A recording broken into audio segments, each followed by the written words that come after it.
What's good? It's your boy Cowboys. Bring you a special video on behalf of the Trenches podcast. Shout out to them. It's the NFC East podcast that we got going on. Make sure y'all go ahead and follow that page on Twitter. But let me get into my team, the Dallas Cowboys. So it's been a lot of things going on with the Dallas Cowboys. More drama than team building, in my opinion.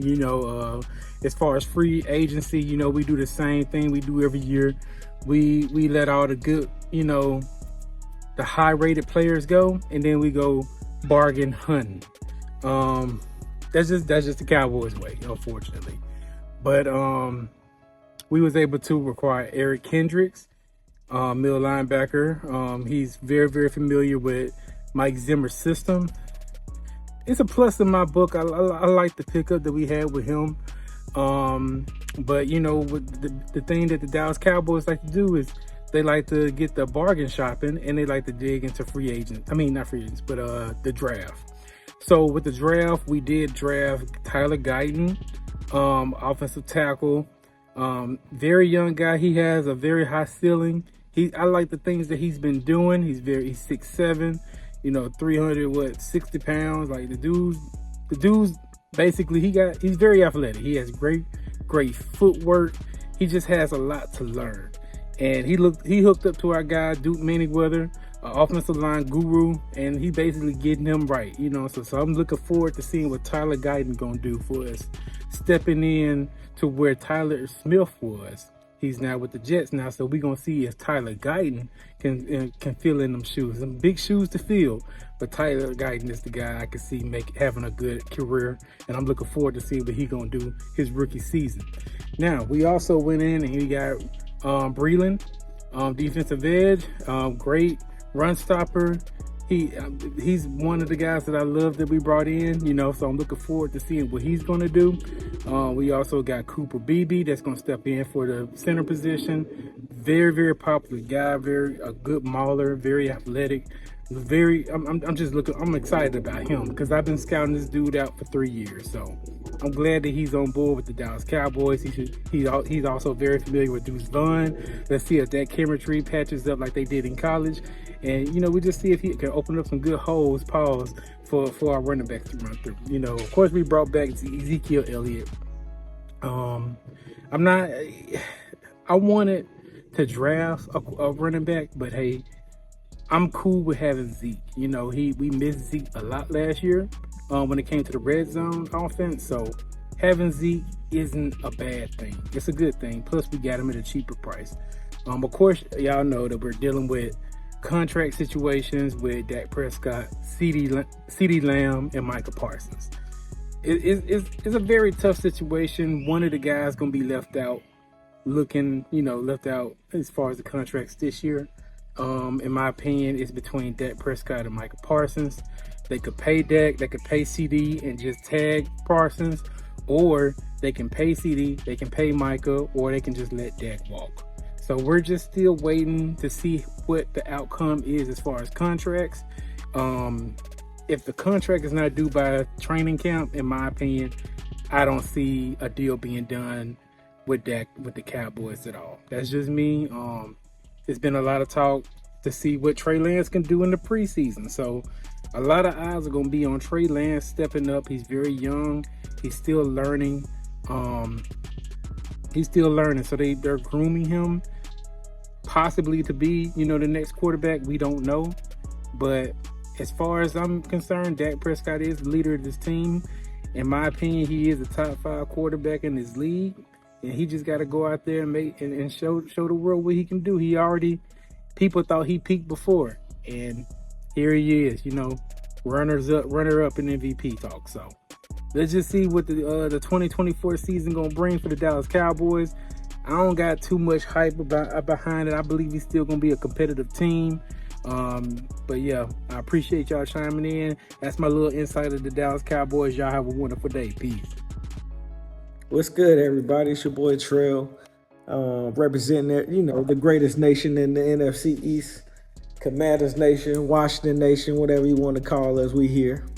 But just wanted to give a quick recap for the trenches on basically how our OTAs, how our post draft has been going, how OTAs been going, all that good stuff, man. And I gotta admit, man, you know, we my boy Josh Harris and Game Cliff and DQ.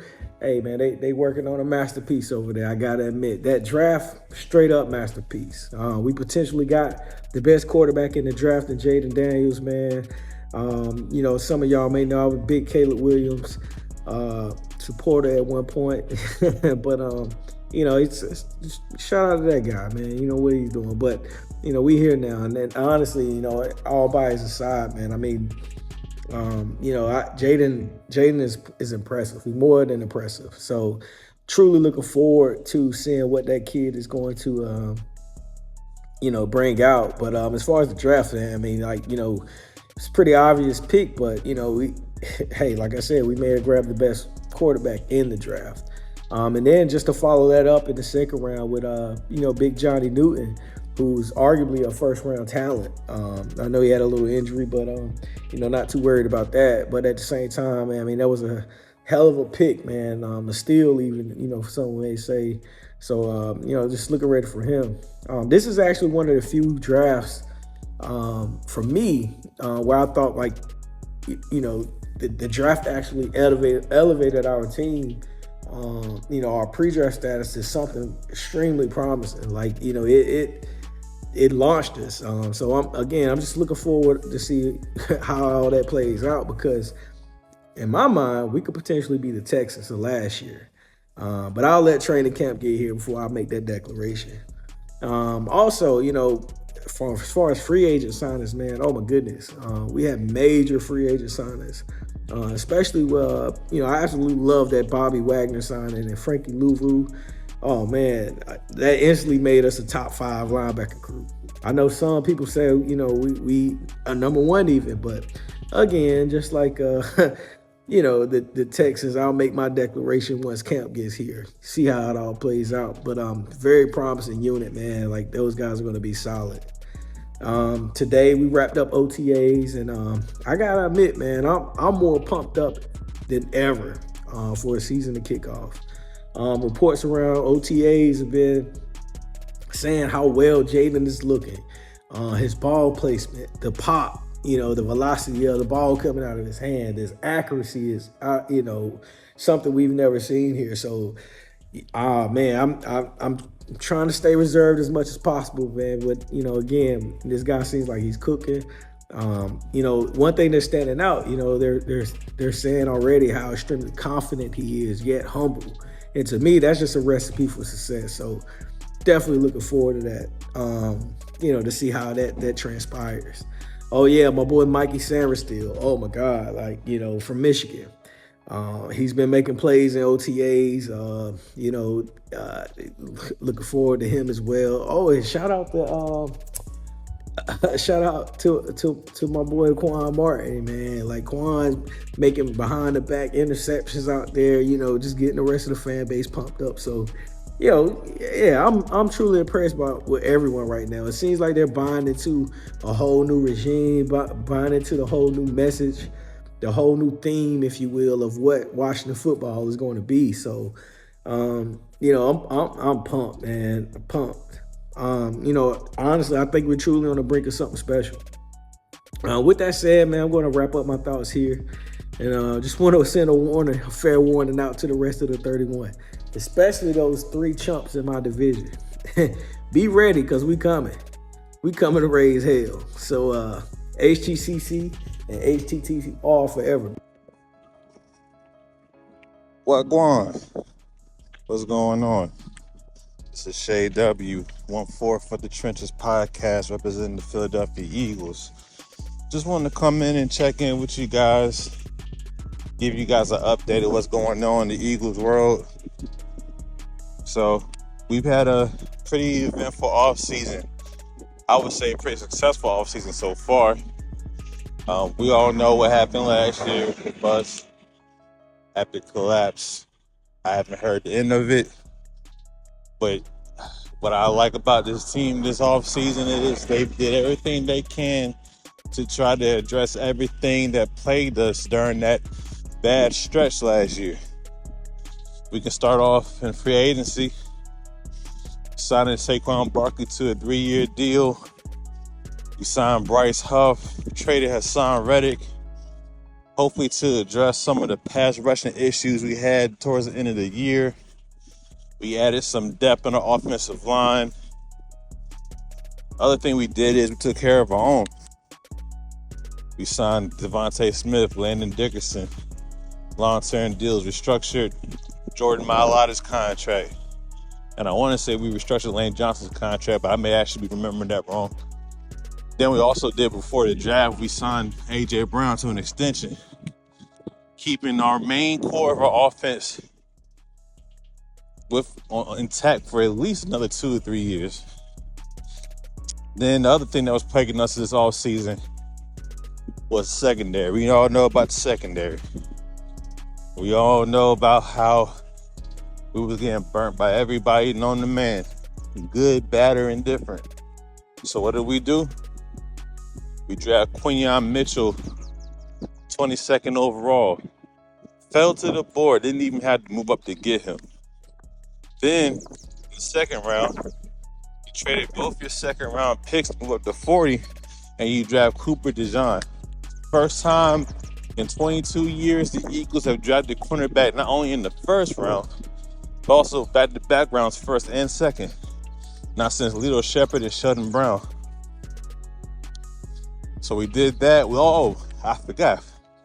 We also brought back my boy CD. CJ Gardner-Johnson. I can't believe I forgot about that. Again, trying to address what happened last year. How do we make sure we don't go through that all over again? So what they did was they got younger in the secondary. They brought talent and athleticism to the secondary, giving us a lot of options going forward. And for a lot of Eagles fans' eyes, hopefully it means the end of James Bradbury's stay here. It's looking very likely. We also signed Isaiah Rodgers last year after he got suspended from gambling, and he got reinstated this offseason. He's doing a really good job. Which brings us to OTAs. OTAs has been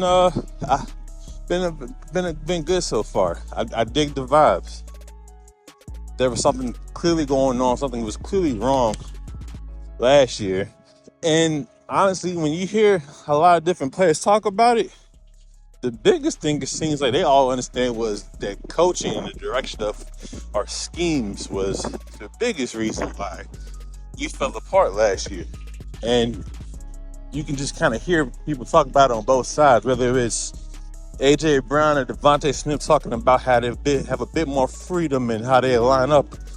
Or you can talk to Brandon Graham, who unsolicited talked about how we didn't have the right coaches. Like, apparently he talked about that and didn't even get asked a question about it, which kind of just goes to show you how much of an issue that was. You know, the team still believes in the talent they have. I believe in the talent we have. The other thing we got to mention, too, is we had a couple of key retirements this past year, too. Jason Kelce, Fletcher Cox. Jason Kelce is probably the greatest center of all time, easily the greatest center in Eagles history.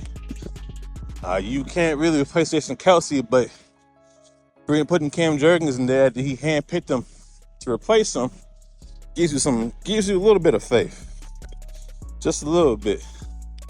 We'll see what we have with Fletcher Cox retiring. If Milton Williams can step up, if we get an improvement from Jordan Davis. Jordan Davis looks good. He looks suave. Jalen Carter takes that next step. We did a lot.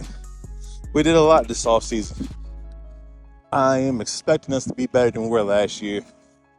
And if we're not, a lot of heads are going to roll. Because they almost did this past year. But that's all I got for y'all today. As always, fly equals fly. Come see us on our next Trenches podcast. Peace.